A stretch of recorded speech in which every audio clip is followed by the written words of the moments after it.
Hi അസ്സലാമു അലൈക്കും, welcome back to your channel. നമുക്കിന്നേ നല്ല ഹെൽത്തി ആയിട്ടുള്ളൊരു ബ്രേക്ക്ഫാസ്റ്റ് ഉണ്ടാക്കാം കേട്ടോ. നമ്മളെ വീട്ടിലൊക്കെ 2-3 ദിവസമൊക്കെ കൊടുന്ന് വെച്ച പഴമൊക്കെ ഉണ്ടാവുമല്ലോ, ഇങ്ങനെ തൊലി കറുത്ത പഴമൊക്കെ ഉണ്ടെന്നുണ്ടെങ്കിൽ അത് വെച്ചിട്ട് നമുക്ക് തയ്യാറാക്കിയെടുക്കാൻ പറ്റിയൊരു നല്ല അടിപൊളി ബ്രേക്ക്ഫാസ്റ്റിൻ്റെ നല്ല ഹെൽത്തി ആയിട്ടുള്ളൊരു ബ്രേക്ക്ഫാസ്റ്റിൻ്റെ റെസിപ്പിയാണ് കേട്ടോ ഇന്ന് ഞാൻ കാണിച്ചു തരാൻ പോണത്. ഇത് വളരെ പെട്ടെന്ന് തന്നെ നമുക്ക് തയ്യാറാക്കിയെടുക്കാൻ പറ്റും കേട്ടോ. ഇതെങ്ങനെ തയ്യാറാക്കണമെന്ന് നോക്കാം കേട്ടോ. അതിന് മുന്നേ തന്നെ ആദ്യമായിട്ട് നമ്മുടെ ചാനൽ കാണുന്ന ആൾക്കാരുണ്ടെങ്കിൽ ഒന്ന് സബ്സ്ക്രൈബ് ചെയ്ത് കണ്ട് സപ്പോർട്ട് ചെയ്യണം. വീഡിയോ ഇഷ്ടമാകുകയാണെങ്കിൽ ലൈക്ക് ചെയ്യണം കേട്ടോ. പഴമൊക്കെ ഇങ്ങനെ കൊടുന്ന് വെച്ച് കഴിഞ്ഞാലേ രണ്ട് ദിവസമൊക്കെ ആകുമ്പോഴത്തേന് തന്നെ ഇങ്ങനെ തൊലി കറുപ്പ് കളറാവും. പിന്നെ മക്കളൊന്നും അത് എടുത്ത് കഴിക്കൂല കേട്ടോ. അപ്പോൾ ഞാനിന്ന് ഇത് വെച്ചിട്ടൊരു ബ്രേക്ക്ഫാസ്റ്റ് തയ്യാറാക്കാൻ വിചാരിച്ചു. അപ്പോൾ അതിന് വേണ്ടിയിട്ട് ഞാനിവിടെ ഒരു 5 പഴം എടുത്തിട്ടുണ്ട് കേട്ടോ. നല്ല വലിയ പഴമല്ല, എന്നാൽ ചെറുതും അല്ലാത്തൊരു മീഡിയം സൈസ് പഴമാണ് കേട്ടോ. വലുതാണെങ്കിൽ ഒരു 3 എണ്ണമൊക്കെ മതിയാവും കേട്ടോ.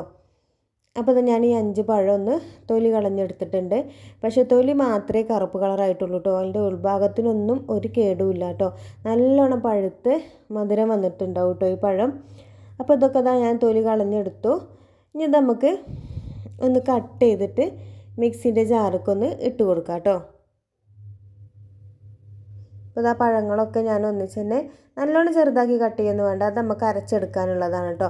അപ്പോൾ ഒന്നിങ്ങോട്ട് കട്ട് ചെയ്താൽ മതി. പിന്നെ ഇവിടെ ഞങ്ങളുടെ വീട്ടിൽ പഴം ഇഷ്ടമല്ല കേട്ടോ. എൻ്റെ വലിയ മോക്കും പൊന്നൂസിന് മാത്രമേ പഴം ഇഷ്ടമുള്ളൂ. മറ്റവരൊന്നും പഴം ഇങ്ങനെ കഴിക്കൂല കേട്ടോ.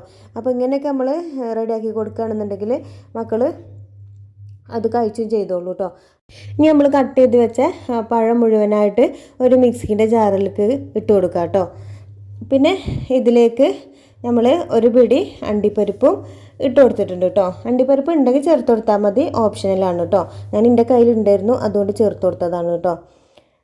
അതാ കുറച്ചധികം അണ്ടിപ്പരിപ്പിനെ ചേർത്ത് കൊടുത്തിട്ടുണ്ട്. മക്കൾക്ക് കഴിക്കുമ്പോൾ നല്ല ഹെൽത്തി ആയിക്കോളുമല്ലോ. പിന്നെ ഞാൻ ഇതിലേക്ക് ചേർത്ത് കൊടുക്കുന്നത് പാലാണ് കേട്ടോ. പാലിലാണ് കേട്ടോ നമ്മൾ അരച്ചെടുക്കേണ്ടത്. അപ്പോൾ ആദ്യം കുറച്ച് പാല് ചേർത്ത് കൊടുത്തു. പിന്നെ ഞാൻ ഇതിലേക്ക് ഒരു കോഴിമുട്ടയും കൂടി എടുത്തിട്ടുണ്ട്, അതും കൂടി പൊട്ടിച്ച് ഒഴിച്ച് കൊടുക്കുന്നുണ്ട് കേട്ടോ. ഇതെല്ലാം കൂടി നമുക്കൊന്ന് അരച്ചെടുക്കണം കേട്ടോ. ആദ്യം കുറച്ച് പാൽ വെച്ചിട്ട് അരച്ചെടുത്താൽ മതി. അപ്പോൾ പഴമൊക്കെ ഒന്ന് നല്ല രീതിക്ക് അരിഞ്ഞ് കിട്ടിക്കോളൂ കേട്ടോ. അപ്പോൾ ഇതൊന്ന് അരച്ചെടുത്തിട്ടുണ്ട്. നല്ല തിക്കായിട്ടാണ് കേട്ടോ അതിപ്പോൾ നമ്മൾ പഴം അരച്ചത് ഉള്ളത്. നമുക്ക് ഇതിലേക്ക് വേണ്ടത് 1 കപ്പ് ഗോതമ്പ് പൊടിയാണ് കേട്ടോ. പിന്നെ മൈദ വേണമെന്നുണ്ടെങ്കിൽ അത് ചേർക്കാം. പക്ഷേ ഇത് ഞാൻ നല്ല ഹെൽത്തി ആയിട്ട് തയ്യാറാക്കുന്നതായതുകൊണ്ട് ഞാൻ ഗോതമ്പ് പൊടിയാണ് കേട്ടോ ചേർക്കുന്നത്. പിന്നെ നിങ്ങൾക്ക് മധുരത്തിന് ആവശ്യമായിട്ട് പഞ്ചസാര ചേർക്കാം. ഞാനിവിടെ പഞ്ചസാര ചേർക്കണില്ല കേട്ടോ. പിന്നെ നമുക്ക് ഈത്തപ്പഴമൊക്കെ ഉണ്ടെങ്കിൽ അതും ചേർക്കാം കേട്ടോ. അതുകൊണ്ട് ചേർക്കുമ്പോൾ പിന്നെ ഒന്നും കൂടി ഹെൽത്തി ആയിക്കോളൂ കേട്ടോ. പിന്നെ ഞാൻ ഗോതമ്പ് പൊടിയും കൂടി ചേർത്തു. ഇത്തിരി പാലും കൂടി വെച്ചിട്ട് ഒന്നും കൂടി അരച്ചെടുത്തിട്ടുണ്ടായിരുന്നു. പക്ഷെ നമ്മൾ ബാറ്റർ ഇപ്പോഴും നല്ല തിക്കായിട്ടാണുള്ളത്. അപ്പോൾ കുറച്ചും കൂടി പാൽ ഒഴിച്ചങ്ങാണ്ട് ഒന്നും കൂടി ഒന്ന് അരച്ചെടുക്കാം കേട്ടോ.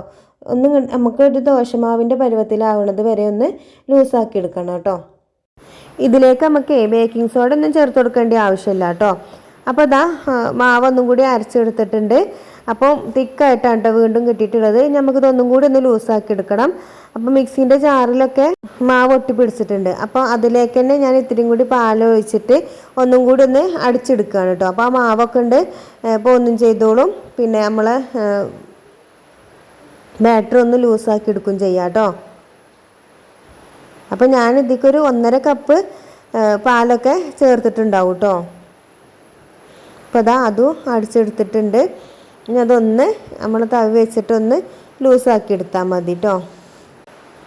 അപ്പോൾ നമ്മൾ മാവിൻ്റെ പരുവം ഇങ്ങനായി വരണം കേട്ടോ. അപ്പോൾ ഞാൻ ദോശച്ചട്ടി വെച്ച് കൊടുത്തിട്ടുണ്ടായിരുന്നു കേട്ടോ സ്റ്റൗമേ. അപ്പോൾ അതൊക്കെ ചൂടായി വന്നപ്പോൾ ഒരു തവി മാവ് അത് കൊഴിച്ച് കൊടുക്കുന്നുണ്ട്. എന്നിട്ട് ഒന്നിങ്ങോട്ട് ജസ്റ്റ് ഒന്ന് ചുറ്റിച്ചു കൊടുത്താൽ മതി കേട്ടോ. നല്ലോണം പരത്തിയെടുക്കേണ്ട ആവശ്യമില്ല. പിന്നെ ഞാൻ ചട്ടിയിൽ വെളിച്ചെണ്ണ ഓയിലോ ഒന്നും ചേർത്ത് കൊടുത്തിട്ടുണ്ടായിരുന്നില്ല, മാവ് ഒഴിച്ചിട്ടുള്ളായിരുന്നു കേട്ടോ. പിന്നെ അതിലിങ്ങനെ ഹോൾസ് വരുന്ന സമയത്ത് നമുക്കൊരു ഇത്തിരി മിൽമ നെയ്യ് ആഡ് ചെയ്ത് കൊടുക്കാം കേട്ടോ. അപ്പോൾ നെയ്യിൻ്റെ ഫ്ലേവറൊന്നും ഇഷ്ടമില്ലാത്തവർ അത് സ്കിപ്പ് ചെയ്യാം കേട്ടോ. ഒരു കുറച്ച് ഡ്രോപ്സ് മാത്രമേ ഞാൻ ഇറ്റിച്ച് കൊടുക്കണുള്ളൂ കേട്ടോ. നല്ലോണം ഒന്നും ചേർത്ത് കൊടുക്കണില്ല. നമുക്കിങ്ങനെ ഇതുണ്ടല്ലോ, ഇതിൻ്റെ ഹോൾസ് വരുന്ന സമയത്ത് വേണം നമുക്കിതൊന്ന് മറിച്ചിട്ട് കൊടുക്കാൻ വേണ്ടിയിട്ട് കേട്ടോ.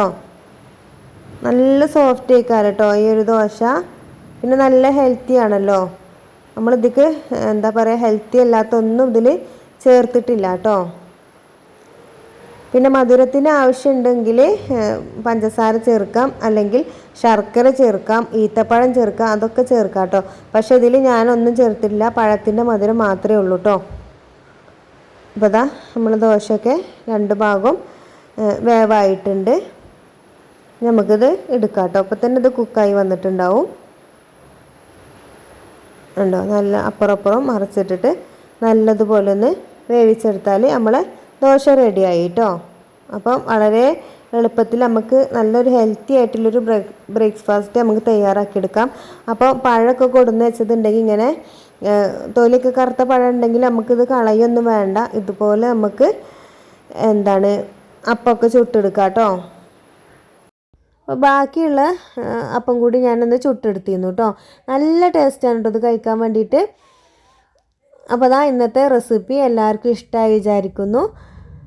റെസിപ്പി ഇഷ്ടമായിക്കണമെങ്കിൽ ലൈക്ക് ചെയ്യുക, സബ്സ്ക്രൈബ് ചെയ്യാത്തവർ സബ്സ്ക്രൈബ് ചെയ്യുക, കമൻറ്റ് ചെയ്യുക. അപ്പോൾ ഇൻഷാ അല്ലാഹ് അടുത്തൊരു വീഡിയോ ആയിട്ട് കാണുന്നത് വരേക്കും അസ്സലാമു അലൈക്കും.